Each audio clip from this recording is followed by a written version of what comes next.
I actually recorded a video. I've already edited it last week. I've been editing it, and then I didn't quite like it. Mainly because the subject matter that I'm talking about, as a parent, coming from a parent, from a child with autism, the subject matter I feel would be best represented if it came from autistic people with autism, and their views on it.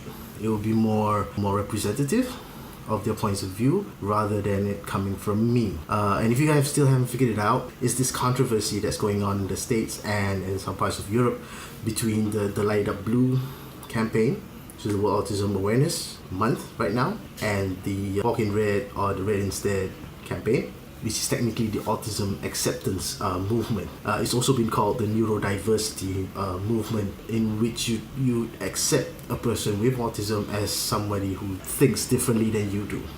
I felt that I'll be doing the issue a lot of injustice if it was just me talking. I thought I'd share with you excerpts on people with autism, autistic people themselves think about this.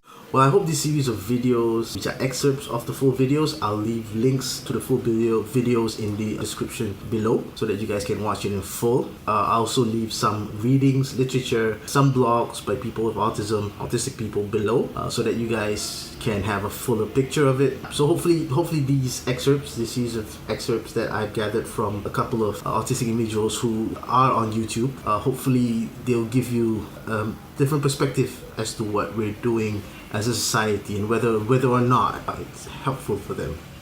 So roll the tapes. This month there's a campaign going for autism acceptance called Walk in Red. You just get something red and you take a selfie of yourself and you post it on social media. It's to show solidarity for autism acceptance. Now there's also another campaign going on, but it's run by a hate group that you might find familiar. They're called Autism Speaks. Basically, they light up, different.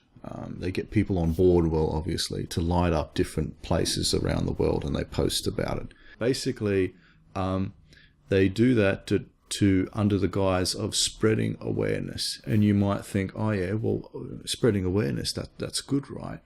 Well, not in this case. In this case, it's not good at all. So awareness isn't something that we need. People are well and truly aware of us. They're aware we exist. What we need is to be accepted as human beings in society. We need equality and parity. We don't need people to be aware and try and prevent people from existing. They basically do while they're spreading awareness is they don't spread acceptance afterwards. They then spread a bunch of misinformation about us. They'll say things like, they're non-functional. They'll always be non-functional. Or they'll basically describe us as some sort of awful pathology that needs to be wiped out. They'll do things like mention our birth rates, which is quite creepy.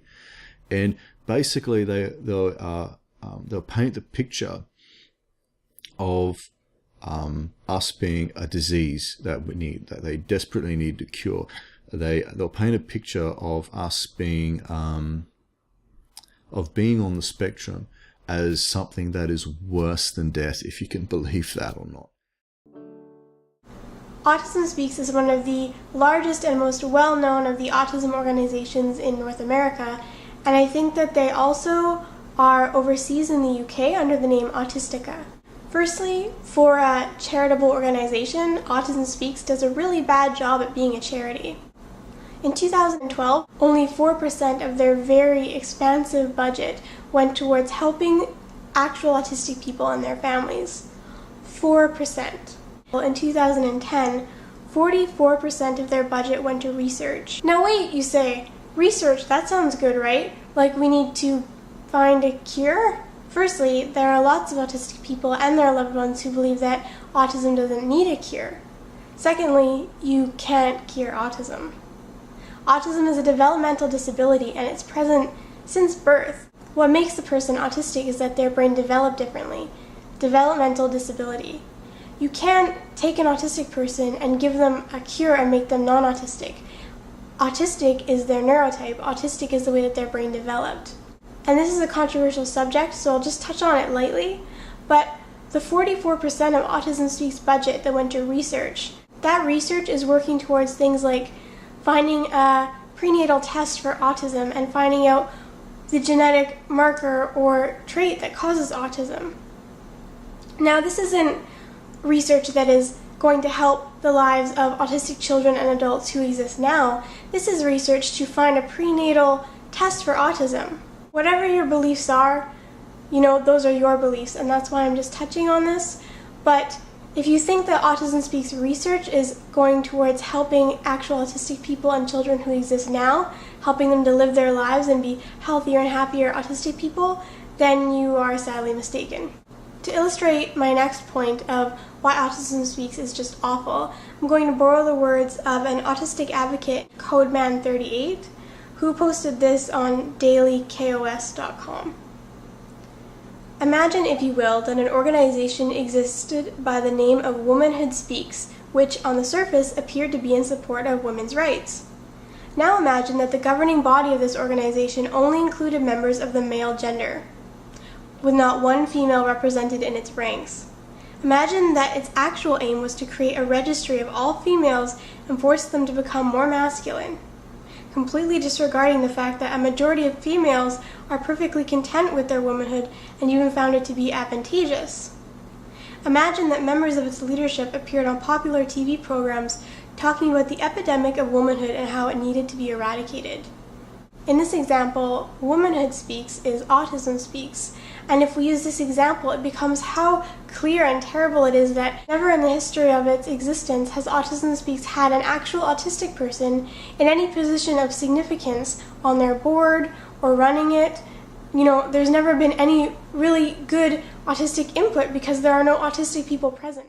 Anyway, on a more serious note, I just wanted to talk a little bit about what the autistic community is so upset about, why Boycott Siri has really blown up, and why autistic people are tired of Autism Speaks, and just what everyone is so upset about. And it's the fact that media and in culture and in books and everywhere else is coming from non-autistic people talking about autistic people, and so-called professionals and autism parents and people who aren't actually even autistic talking about autism. And those people are, for some reason, the autism experts, because they are witnessing autism from the outside. And autistic people are here and we're saying, hey, we're speaking, if you would just listen.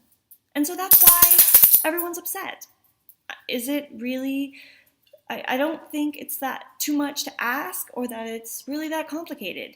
We just want to be listened to because the autistic people know what they're talking about in regards to autism, because it's kind of our life.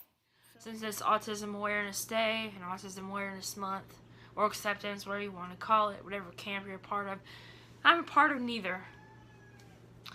As you probably noticed, I believe that autism is a spectrum disorder, and a lot of people on either camp fail to realize that. And there's a lot of bickering and hate between both sides. Light Up Blue being mostly parents, whereas Light Up Red mostly autistic people. And a lot of them are just going at each other, and that's ridiculous. We just need to listen to each other's perspectives and talk like decent human beings. See, I sit in the middle because I realize that autism is a spectrum disorder, for one, and that people are going to present with it differently. Therefore, people might have different points of view of it. And that's okay. I don't care that I'm not like your child. And I'm also, trying to be understanding of autism parents. It's not always easy, but hey, who am I to judge in a lot of these cases? Unless they're blatantly doing something that goes against their kid, then yeah, I'll judge the heck out of them. But other than that, I just don't loop them all into one category of being bad people. Just like I hate when people do that to us, I'm not going to do that to someone else. And speaking of that, a lot of people on the light it up red instead side and the acceptance side, they are against a lot of therapy. They think that, therapy is abuse in a lot of cases. And that's not always true. Therapy, therapists can be good or bad, just like anyone else, I've had therapy myself, and I was never abused in any sort of way. It didn't cause me, PTSD or anything like that, or any sort of issues. And I realized that a lot of people probably were abused by therapists and probably do have that as a result. And that's, understandable, because, their life is different than mine, and I really can't judge them. I do believe that autistic people should, be free to be themselves and be themselves all the time. And kids should be allowed to STEM. And autistic people in general should be allowed to STEM. Only time when you should stop that is when they're hurting themselves or someone else, or they're tearing up property doing it. A lot of people on the autism acceptance side, they want people to be able to STEM regardless, and that's not always the ideal thing to do, And I'm not against people with autism learning coping mechanisms, because I realize that you can't make people not be rude, not be discriminatory against you. Even if you educate them about autism, which is very important, because it could possibly change minds, but some people are just straight stuck up in their ways. And some people are just going to be haters regardless, because they're haters, and that's the nature of haters, is to find something to hate you about. And they'll stop at nothing to do that. Because that's how they live, that's how they thrive, on negativity and hatred.